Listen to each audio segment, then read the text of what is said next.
नीला जन्म समाभासम रविपुत्रम यमागर्जम छाया मार्तंड संभूतम तम नमामि शनैश्वरम। नमस्कार दोस्तों, मैं ज्योतिषाचार्य एडी शास्त्री और मेरे यूट्यूब चैनल नक्षत्र एस्ट्रो वर्ल्ड में आप सभी का हार्दिक स्वागत अभिनंदन। दोस्तों, 17 जून 2023 को कर्म के कारक, न्याय के देवता, न्यायाधीश शनिदेव वक्री होने जा रहे हैं। कुंभ राशि वालों, सही सुना आपने। आपके लिए तो खुशखबरी है, क्योंकि आपकी राशि के स्वामी अपनी स्वराशि में, अपनी मूल त्रिकोण राशि में, अपनी सबसे प्रिय राशि में, कुंभ राशि में 17 जून 2023 को वक्री होने जा रहे हैं और 4 नवंबर 2023 तक, यानी 140 दिन तक, पूरे 140 दिन तक आपकी राशि में अपनी वक्र अवस्था में रहेंगे। तो कुंभ राशि वाले जातकों के, उनके करियर के लिए, उनकी शिक्षा के लिए, स्वास्थ्य के लिए, दाम्पत्य जीवन के लिए, रोजगार के लिए, संतान के लिए और नौकरी और उनके प्रणय संबंधों जैसे महत्वपूर्ण क्षेत्रों के लिए शनि का वक्री होना आपके जीवन में क्या क्या फल लेकर के आने वाला है, इसकी चर्चा आज इस वीडियो में करेंगे। मित्रों, सबसे पहले यह जानते हैं कि वक्री और मार्गी क्या होता है। कोई भी ग्रह अपनी राशिगत भ्रमण करते हुए जब अपनी सीधी चाल चलता है, उस अवस्था को मार्गी अवस्था कहते हैं। और ग्रह अपनी सीधी चाल चलते चलते वापस यू टर्न ले लेता है, उस अवस्था को वक्री होना कहते हैं। सूर्य और चंद्रमा हमेशा मार्गी ही रहते हैं, कभी वक्री नहीं हो सकते।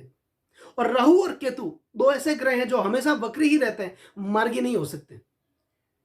तो और बुध और जो शुक्र हैं, वो सूर्य की अंशात्मक दूरी के अनुसार वक्री होते हैं। मित्रों, बुध जो है वो युवराज है। सौर परिवार में सूर्य पिता है, राजा है, और बुध युवराज है, कुमार अवस्था में। और हर पिता यह चाहता है कि कुमार अवस्था में उसका पुत्र उसके पास रहे। सूर्य कभी बुध को आगे जाने ही नहीं देते, या फिर कोई भी कुंडली हो, उस कुंडली में बुध सूर्य के साथ में ही होंगे, या फिर एक घर आगे पीछे जा सकते हैं, उससे आगे बुध जा ही नहीं सकते। शुक्र सूर्य से 2 घर आगे पीछे जा सकते हैं, उससे आगे पीछे जा ही नहीं सकते। बुध जब सूर्य से 20 डिग्री 20 अंश जब आगे चले जाते हैं, 20 अंश तक चले जाते हैं, तो वापस वक्री हो जाते हैं। और शुक्र जब सूर्य से 29 अंश आगे निकलते हैं, आगे चले जाते हैं, तो वापस वो यू टर्न ले लेते हैं, वक्री हो जाते हैं। तो वक्री होते कौन है? वक्री होते हैं बुध, शनि, शुक्र और मंगल। ये ग्रह वक्री होते हैं। मित्रों, हम सभी जानते हैं कि सभी ग्रह, समस्त ग्रह घड़ी की सुई की विपरीत दिशा में सूर्य के चारों ओर चक्कर लगाते रहते हैं। कभी कभी देखने में यह प्रतीत होता है कि ग्रह सूर्य के विपरीत दिशा में चक्कर लगाते हुए प्रतीत होते हैं, यानी पूर्व पश्चिम से लेकर पूर्व दिशा में चक्कर लगाते हुए प्रतीत होते हैं। उस अवस्था को वक्री होना कहते हैं। वास्तविक ऐसा होता नहीं है, लेकिन देखने में ऐसा प्रतीत होता है। तो मित्रों, अब कई लोग शनि की महादशा को देख करके, शनि की 7.5 को देख करके, शनि की डैया को देख करके घबरा जाते हैं। लोगों में शनिदेव को लेकर के एक प्रकार की भ्रांति फैली हुई, एक प्रकार का डर फैला हुआ है। क्या ये सही है? शनि ऐसा गलत किसी के साथ कर सकते हैं? जो खुद न्याय के देवता हो, न्यायाधीश हो, कर्म के कारक हो, व्यक्ति को अच्छे कर्म करने के लिए प्रेरित करते हो, वो ग्रह कभी किसी को खराब फल दे ही नहीं सकते। लेकिन शनि के नियम के साथ जो लोग चलते हैं, उसका शनि हमेशा फायदा करते हैं। शनि व्यक्ति को प्रेरणा देते हैं, आगे बढ़ने की शक्ति देते हैं, धैर्य की शक्ति देते हैं, सहन शक्ति की हमेशा शक्ति देते हैं। तो शनि किसी के साथ कभी गलत नहीं कर सकते। अगर जन्म कुंडली में शनि अपनी उच्चस्थ राशि में हो, अपनी मित्र राशि में हो, या फिर अपनी स्वराशि में हो, तो शनि की डैया और 7.5 कभी गलत प्रभाव दे ही नहीं सकती। और यदि शनि जन्म कुंडली में नीचस्थ हो, शत्रु क्षेत्री हो, या फिर अस्त हो, तो शनि की 7.5 और डैया हमेशा खराब फल प्रदान करती हैं। यह शनि के बारे में अक्सर ऐसा कहा जाता है। मित्रों, शनि की जो 7.5 डैया आती है, व्यक्ति को मजबूत करने के लिए आती है, ताकत देने के लिए आती है। व्यक्ति की परीक्षा लेने के लिए शनि की 7.5 और डैया आती है कि व्यक्ति में बल कितना है, ताकत कितनी है, बुद्धि कितनी है, धैर्य कितना है। इसके लिए शनि हमेशा परीक्षा लेता है। और उस परीक्षा में अगर व्यक्ति सफल हो जाता है, पास हो जाता है, तो शनि उस व्यक्ति के जीवन में खुशियों के भंडार भर देता है। मित्रों, शनि जो है कुंभ राशि के, मकर और कुंभ राशि के स्वामी हैं, पश्चिम दिशा के स्वामी हैं और कर्म के कारक हैं। तो कुंभ राशि वाले जातकों के जीवन में शनि का ये वक्री होना क्या क्या फल को दर्शाता है, इसकी चर्चा आज इस वीडियो में करेंगे। मित्रों, शनि देव में एक ऐसी ताकत होती है, ऐसी शक्ति होती है जो एक साधारण से कोयले को भी धीरे धीरे हीरे में बदल देती है। हीरा कौन बनता है? हीरा वह कोयला बनता है जिसमें सहन करने की शक्ति हो, जो सबसे ज्यादा दबा हो, सबसे ज्यादा जिसने संघर्ष किया हो, वही तो हीरा बनता है। बाकी जिस कोयले ने संघर्ष नहीं किया हो, जो दबा नहीं हो, तकलीफें नहीं देखी हो, फिर वो कोयला ही रहता है, फिर वो आग में जलने के लिए तैयार रहता है। लेकिन हीरा वो बनता है जिसने सबसे ज्यादा संघर्ष किया हो, सबसे ज्यादा तकलीफ देखी हो और सबसे ज्यादा वो दबा हो, वही तो हीरा बनता है। और शनि व्यक्ति को संघर्ष कराते हुए एक हीरा बना देता है जो जीवन में हमेशा सफल होता है।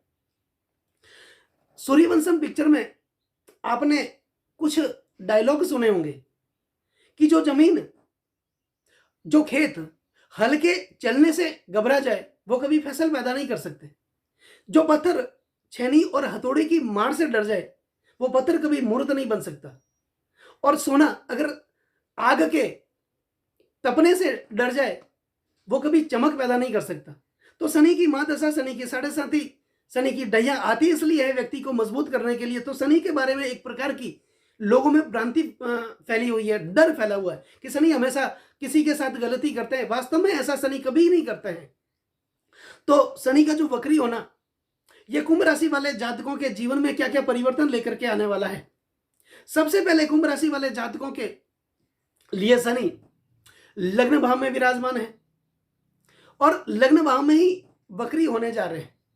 तो शनि उनके आचरण में शुद्धता लेकर के आएंगे, उनकी बोली में, उनकी भाषा में मृदुता लेकर के आएंगे, मिठास लेकर के आएंगे, उनके स्वास्थ्य को ठीक करेंगे, उनके स्वभाव में एक शालीनता लेकर के आएंगे।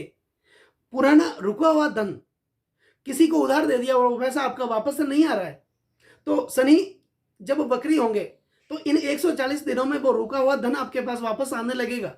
मेहनत का फल आपको नहीं मिला हो और जो मेहनत आपने की हो उस मेहनत का फल, उस मेहनत का यश कोई और ले जाता हो, इससे भी आपको राहत मिलने की उम्मीद है। आपके स्वास्थ्य में तो अच्छा होता हुआ दिखाई दे ही रहा है, लेकिन आपके आचरण में, आपके व्यवहार में भी आप एक अलग निखार शनिदेव लेकर के आने वाले हैं।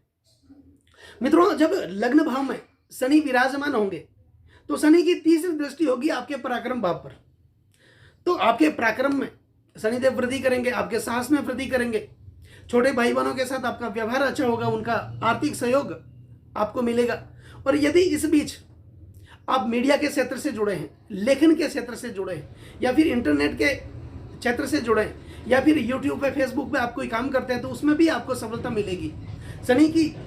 शनि जब वक्री होंगे तो उसमें आपको एक अलग ही आपको लेकर के जाएंगे।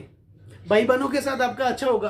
कर्म करने में जो रुकावटें आ रही थी, कार्य आप कर रहे थे, उस कार्य का यश आपको नहीं मिल रहा था, काम बनते बनते आपके अटक रहे थे, उसमें भी आपको थोड़ा फायदा होता हुआ दिखाई, इन 140 दिनों में फायदा होता हुआ दिखाई दे रहा है। मित्रों, कर्ज आपके ऊपर है पिछले कई वर्षों से। वैसे भी कुंभ राशि वाले शनि की साढ़े साथी से परेशान तो थे ही, लेकिन अब 17 जून के बाद आपके लिए समय अनुकूल होने वाला है। कर्ज से आप परेशान हैं, कर्जा उतरने का नाम ही नहीं ले रहा है। आप 5 कमाते हैं तो 10 खर्च हो जाता है, 10 कमाते हैं तो 20 खर्च हो जाता है। पैसा इकट्ठा होने का नाम ही नहीं ले रहा है। धन को आप एकत्रित कर ही नहीं पा रहे हैं, प्रत्येक संपत्ति को आप संचित ही नहीं कर पा रहे हैं। अगर ऐसी स्थिति आप पे बनी हुई है तो 17 जून के बाद 140 दिनों का जो समय है आपके लिए बहुत ही अनुकूल रहने वाला है। अब मित्रों, शनि की जो समसप्तक दृष्टि है, 7वीं दृष्टि है, वो आपके सप्तम भाव पर रहेगी। सप्तम भाव होता है पति पत्नी का, सप्तम भाव होता है भागीदारी का, नौकरी का, और विशेष करके सप्तम भाव होता है दाम्पत्य जीवन का और यौन संबंधों का। तो शनिदेव की सीधी दृष्टि सप्तम भाव पर रहेगी। पति पत्नी के रिश्ते मधुर होंगे, मिठास भरे होंगे। किसी प्रकार का अगर तनाव भी रहा होगा तो वो तनाव दूर होगा। अगर भागीदारी में आप कोई व्यवसाय करते हैं, कोई कार्य करते हैं, तो ये समय आपके लिए बहुत ही बढ़िया साबित होने वाला है। नौकरी के लिए, अगर आप नौकरी में बदलाव करना चाहते हैं, बड़ी नौकरी लेना चाहते हैं, या फिर नौकरी में स्थान परिवर्तन करना चाहते हैं, तो ये समय आपके लिए बहुत ही बढ़िया साबित होने वाला है। तो आपके लिए शनि जब वक्री होंगे तो 117 जून से लेकर 4 नवंबर तक, यानी कि 140 दिनों तक आपके जीवन में बहुत ही बड़े बदलाव देखने को मिलेंगे। मित्रों, शनि की दसम दृष्टि आपके कर्म क्षेत्र पर, कार्य क्षेत्र पर होगी, आपके दसम भाव पर होगी। दसम भाव होता है ऊंची पदवी, मान मर्यादा और प्रतिष्ठा का भाव। दसम भाव होता है विदेश यात्रा का भाव। दसम भाव होता है पिता का। दसम भाव होता है सपनों का। दसम भाव होता है इच्छाओं का। तो जो सपने काफी लंबे समय तक अब जो सपने देख रहे थे, जो आपकी इच्छाएं थी, दबी हुई थी, वो इच्छाएं आपकी पूरी नहीं हो रही थी, इन 140 दिनों में वो इच्छाएं आपकी, वो सपने आपके पूरे होते हुए दिखाई दे रहे हैं। आपको मान सम्मान की प्राप्ति होगी, ऊंची पदवी आपको मिलेगी। और यदि आप राजनीति से जुड़े तो ये समय आपके ये जो 140 दिन आपके लिए बहुत ही बढ़िया साबित होने वाले हैं। राजनीतिक दृष्टि से आपके लिए बहुत ही अच्छा समय आने वाला है। जनता का समर्थन आपको मिलेगा, जनता का सहयोग आपको मिलेगा, मान सम्मान आपको मिलेगा, प्रतिष्ठा आपको मिलेगी और नए नए लोगों के साथ आपका जुड़ना होगा। आप तरक्की करेंगे। विदेशों से संबंधित आपके व्यवसाय से संबंधित कोई विदेशी यात्रा आपसे हो सकती है। अगर विदेशी यात्रा नहीं भी हो तो लंबी दूरी की यात्रा इन दिनों में आपके लिए कोई बन सकती है। कोई नया रोजगार आपके लिए हो सकता है। रोजगार के नए नए सर्जन आपके लिए पैदा हो सकते हैं। आय के नए नए अवसर आपके लिए पैदा हो सकते हैं। और धन के मामले में, धन में वृद्धि आपके लिए बिल्कुल देखी जा सकती है इन 140 दिनों में। शनि जब वक्री होंगे तो आपके लिए, कुंभ राशि वाले जातकों के लिए तो बहुत ही अच्छा यह समय पसार होने वाला है। मित्रों, शनि कर्म के कारक हैं। कार्य आपको अच्छा करना है, व्यवहार आपको बराबर बना करके रखना है, माता पिता की सेवा करनी है, बुजुर्गों की सेवा करनी है, बुजुर्गों के आज्ञा का पालन करना है। क्योंकि जिस व्यक्ति ने अगर शनि के विपरीत कर्म किए हैं, माता पिता की आज्ञा का पालन नहीं किया, सेवा नहीं की है, बुजुर्गों की सेवा नहीं की है, तो शनि आपको कभी अच्छा फल दे ही नहीं सकते हैं। क्योंकि शनि कर्म के कारक हैं, अच्छे कर्म करवाते हैं। या फिर पिछले जन्म में आपने कोई अच्छा कर्म किया है तो शनि की ये वक्री अवस्था आपके लिए बहुत ही अच्छी साबित होने वाली है। आप आगे बढ़ेंगे, आपका मान सम्मान होगा, आपको पद और प्रतिष्ठा की प्राप्ति होगी, ऊंची पदवी आपको मिलेगी। तो मित्रों, अगर ये वीडियो आपको पसंद आया हो तो इस चैनल को आप सब्सक्राइब जरूर करें, वीडियो को शेयर जरूर करें और बेल आइकन बटन को दबाना बिल्कुल भी ना भूलें, क्योंकि मेरे आने वाले नई नई वीडियो के नोटिफिकेशन आप लोगों तक पहुंच सके। नमस्कार मित्रों।